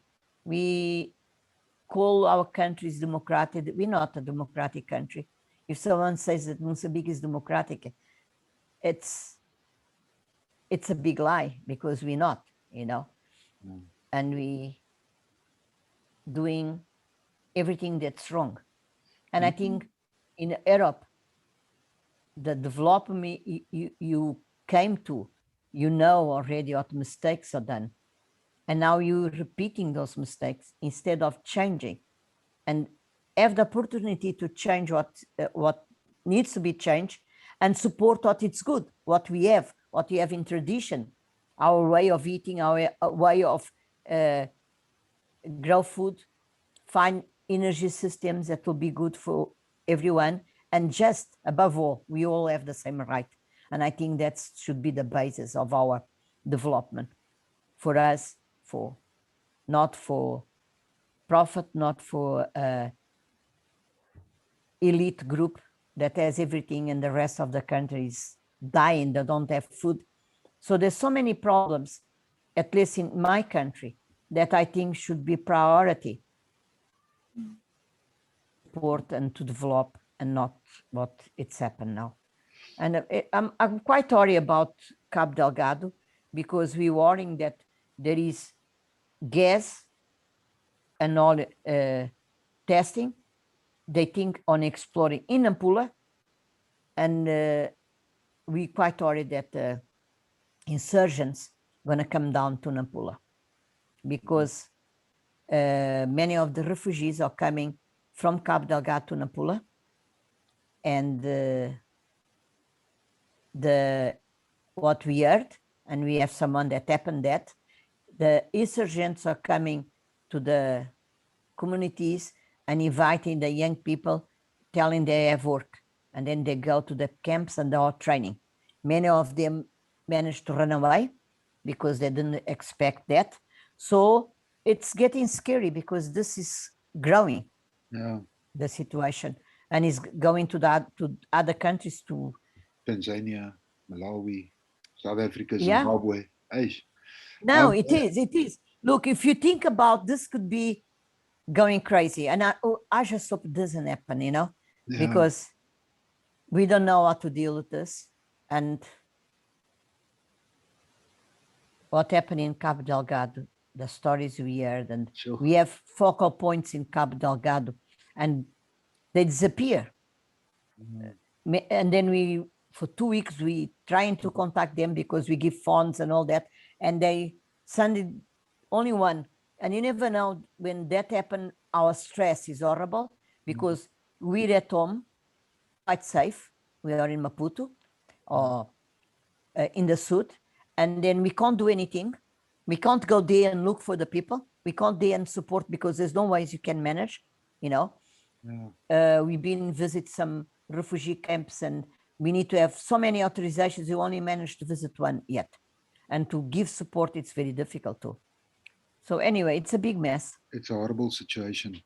It is. I just quickly for Jana mentioned, one of the fake solutions that Anabela was talking about was RED and RED Plus, but there's other, like the certification schemes like FSC, the Forest Stewardship Council, supposed to look after the world's forests, which I'm sure they do, but then they've also certified all of these industrial timber plantations with all of these massive impacts on Southern Africa, Swaziland, South Africa, Mozambique, Malawi. All of these big industrial timber plantations of alien tree species are certified as responsibly managed forests. And then consumers such as yourselves in the north, buy the timber with a clear conscience, because you think that this timber was produced in a responsible way, and of course they're not. So that's part of the problem. A big part of the problem is the terminology. Like Anabela has mentioned several times, plantations are not forests, Yes. and that should be made very, very clear. And at the moment, in the with all the the big like the FOA, what the Food and Agriculture Organization, they define timber plantations as forests, So some people even say, hey, but there's no problem because the forests in the world are actually increasing, but it's not forests, it's plantations, so it doesn't paint the right picture. Anabela, I just want to come back, and I know that we are out of time, and I want to ask you just quickly to mention just in a couple of minutes, some of the main advocacy work that your organization, JAR, because you've always been inspirational to us, working under such difficult conditions as you do. And I just want to say, Yossi, thanks a lot for doing the wonderful work that you do. But if you could just in a minute or two, just sum up what is your effective strategy as a civil society organization working in difficult conditions. What is your strategy? What do you do? How do you approach government and business? And we don't sit on a table with business. We just complain, demand they change, demand they leave the country, like we demand in Total, but it doesn't work, of course. We work a lot with communities affected. We support them. We bring their voice to the national and international people to know what's going on. We make the work we do visible and what's going on visible to manage to get changes if possible. We've been trying for the last 7 years, taking case to courts, to the administrative court. One of the things we've been taken for the last 3 years is the right of information. We didn't manage of the environmental management of Porto Cell and green resource, but bit by bit, the courts in Mozambique start realizing that things are not as perfect and they need to start looking to the environmental issues. We've been supporting capacity the communities, raising their voice, as you say. We do research based on facts to fight to say that we're right. We show alternatives because we realize after many years doing advocacy that we need to also show other ways of development. As I said before, we have a project that we support, create community forest exploration, where they cut the trees, where they replant the trees. It's a way of working, not just cut without any conscious, or have plantation by that matter, still on function. And it's not easy. We write a lot. We have a blog and we have a Facebook. We try to maintain everything that's happened, or if it's a violation of human rights, or if it's land grabbing, or any type of crime, or any type of pollution, or anything, we raise our voice. How effective it is, we don't see the change we want to in the world. or in my country. We don't see the change that we want. We didn't stop many projects. We had we support a group of 120 peasant communities that a project of rice in Xai took the land, and they managed to get back some of the land, and we've been supporting them to create an association, and it's a sort of victory, but it's not enough. All our work for us is not enough. And the only thing I can say, our biggest strategy is not giving up and believe that what you're doing is the right thing, and be strong, because you have, because many times we have threats from the government. We have very strange things happen to us, and we need to be strong and be solidary to each other. We have a small but strong group that believes on the struggle that we do, and we have support international, because you cannot do this alone. If your voice is stopped, then something can happen very easy in Mozambique. And that's what we do. We try to, everything we do to be visible and to raise the issues at the international level. And also to, as I told before, we see which company is coming, what they're doing, and we link to the country that that company belongs to. Yeah. And we are also working in international processes, although I don't believe much in COPs, because 27 years or something of talking and nothing has happened.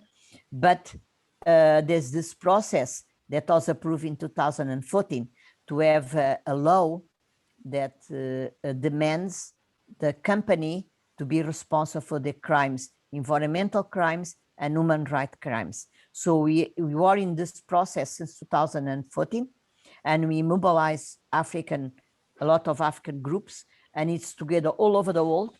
And if you are interested, Philip, to get involved on this, I'll put your contact. And it's very difficult process, because in the beginning, the companies were not involved, but now, of course, they start lobby the governments, because if this law comes out, then they can be taken to court as a criminal, the same way there's a war criminal goes to court. Yeah. So it's changed a lot. The first draft to now, the draft that is on process is much changed, but still up. And at the same time, we do those processes that will change at the international level how companies are responsible. Because the bigger problem that's companies come to your country and they're not responsible for anything. Yeah. Actually, the government is responsible. Another thing we work to at international level and local, it's the bilateral agreements that exist between governments of the north to governments of the south. Mozambique has many. And those bilateral agreements puts the government under the company. The company can take a government, like if now Total could not, example, if Total could not do the exploration because or they could take the government of Mozambique to pay for what they were losing. This type of agreements, Mozambique has a lot, as with Mauritius, as with Amsterdam, as with other countries. And then what happens, a company like Total is a French company. We don't have that agreement with French. They open a succursal, a sister company in one of those countries to be under those bilateral agreements. And as much as we tell our government that don't sign up, because they are agreements for 10 or 15 years. And when they renew it, we've been trying to stop that and we didn't manage yet. And that's another thing that we work national and international to see if at least if there is a bilateral agreement to be fair for both countries, whatever relation they have, not the way they have been written. And it's shocking our government can sign agreement like that. Yeah. It's why they sign something like that, you know? Yeah. Because Total can take to court, you know, it's ISDC or something like that. They can take the country if they lose money. Sure. in any investment that come to Mozambique. If for some reason or anything, they cannot fulfill the investment, they can take the. They did that to the many American countries, South American countries. I don't know if you know all the oil companies and all that. They took to court because the government changed and they say stop the exploration, something like that. They took to court. So that's another thing we're working. But it's a lot to work with the communities, with the partners in Mozambique, and support the struggle and see how much we can get. Now we are on this big issue with Portucel and Green Resource, trying to take to court and see if the Portucel that's cutting all the trees to take, I think the most are already on an arbor. If the communities stand up and say, we don't want you here, just move. And I'm going, because it's not oil, it's not gas. They can do that and they have the right. Okay. Now let's see if they can just stop. Of course that it's you know, once you, it's not like we've spoken about before, it's not that difficult to just remove those timber plantations, you know. You have to so especially with eucalyptus, and mostly in Mozambique's case, it's eucalyptus trees that's being grown. Eh? Yes, most of them, yeah. Yeah, you know that eucalyptus roots have been measured 60 meters into the soil profile. I know they need 25 liters of water a day, and the communities are feeling that because all the season rivers and season boulevards and all that are dry. Everything on that area now it's dry. Yeah, they don't have water. There's a very good video on our Geosphere Africa YouTube channel. It's called Timber Plantations and Water Use. And there the scientist says that a eucalyptus, now that's a big eucalyptus tree, can use up to 1,000 liters of water a day. But I think it's, we used to say 25 liters, but it's much more. You can say on average 100 liters a day easily for one eucalyptus tree. It's shocking, yeah? It is shocking. Anabela, I just want to have two more questions for you. The first one is, which international organizations or networks are you working with, which you feel is progressive and which you have a long relationship with? I want to know that, and then also just for you to provide some contact details if you want. To people who's on this call or who's maybe watching it on Facebook or who maybe would want to watch it on YouTube, then I can also link it in the description below. But if people want to connect with you and learn about your work and the work of JA, what's the best way for them to do that? You have my email. I can put my email in the chat, and I can put some information. Okay. One of the organization, it's Federation, Friends of the Earth International. We are members of Friends of the Earth International, and it's a federation of 73, 74 members all over the world. And it's one member by country. And that's one. We work very well with groundwork in South Africa. We work with Geosphere, and OMIN is a new organization. Earthlife to its organization that we trust and we work in Africa, ERA in Nigeria, Health of Mother Earth in Nigeria too, and other groups in Africa. We also work with a network of IPAN for chemicals and pollution, and Gaia, as you know, the first movement in Mozambique started when we want to stop the incinerator, and after that Gaia was created to fight incineration and waste, and plastic included on the waste too. So those are the groups we work more. The International Rival too. But where you more partner, it's actually Friends of the Earth International, Gaia International, local it's groundwork. And you're also a member of the Global Forest Coalition now. Yes, Global Forest Coalition, but it's only related. Actually, now it's becoming also a energy issues on global forest coalition, because the issue that Han was telling about the biomass, the wood for, so it was forest, but now forests are being destroyed to create energy, and it's another wrong thing, because you can't carry on like that, you know. No, these plantations for energy is actually worse, because they planted closer together, the trees, and they are harvested on shorter rotations. So it's a very, very, very extractive process, and it's not a green form of energy at all.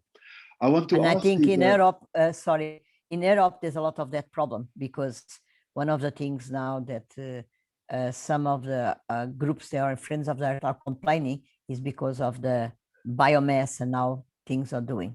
Yeah. Jana or Brian, do you have any more any comments or any sort of final questions for Anabela? No, I don't. Okay. But thank you. It was very, very interesting, and keep on, Anabela. Keep fighting. Thank you.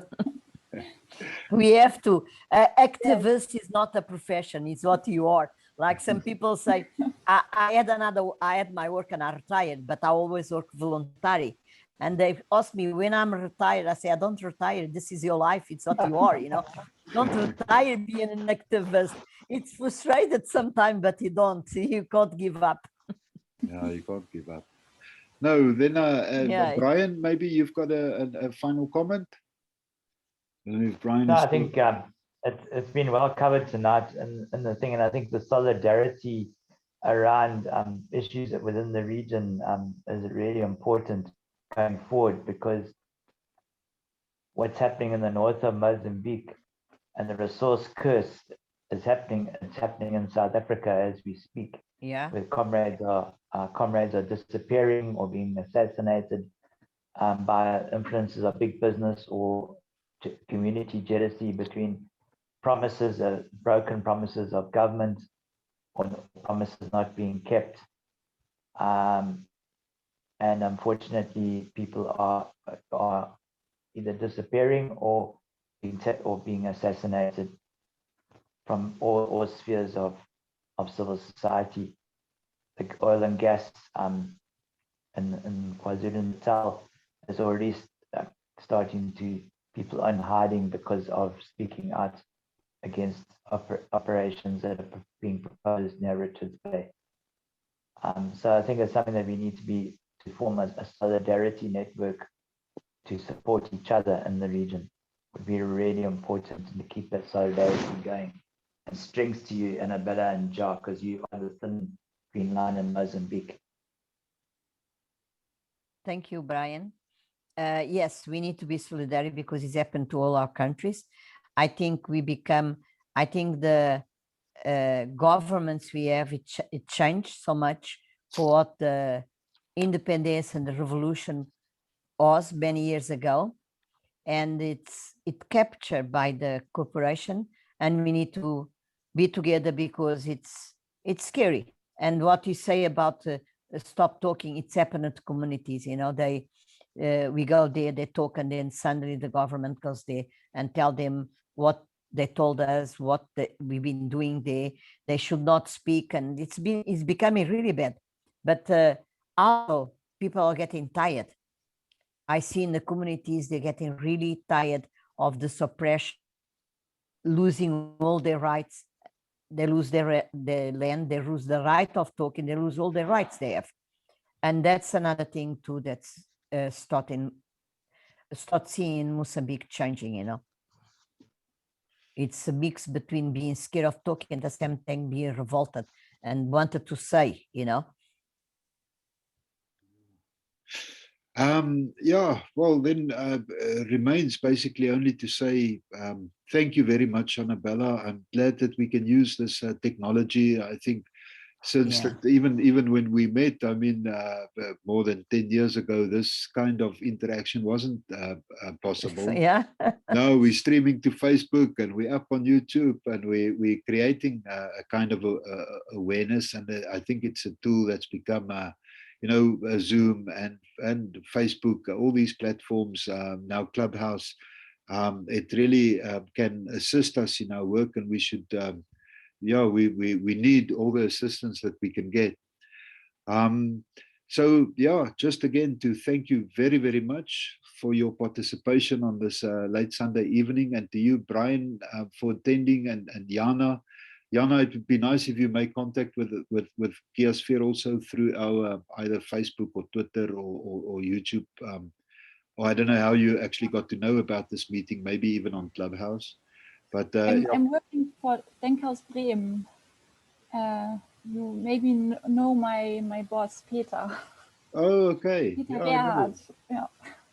okay. So, yeah, great. Well, please just make contact, and I'll put you on our mailing list, and then you'll be also alerted of future, Yes. upcoming events such as this. And nice to meet you, and thanks for attending. Yes.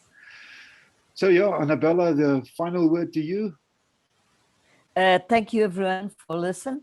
I hope I could be a help. Sometimes I'm a bit confused with my broken English. I apologize. And let's carry on fighting and be solidary to each other.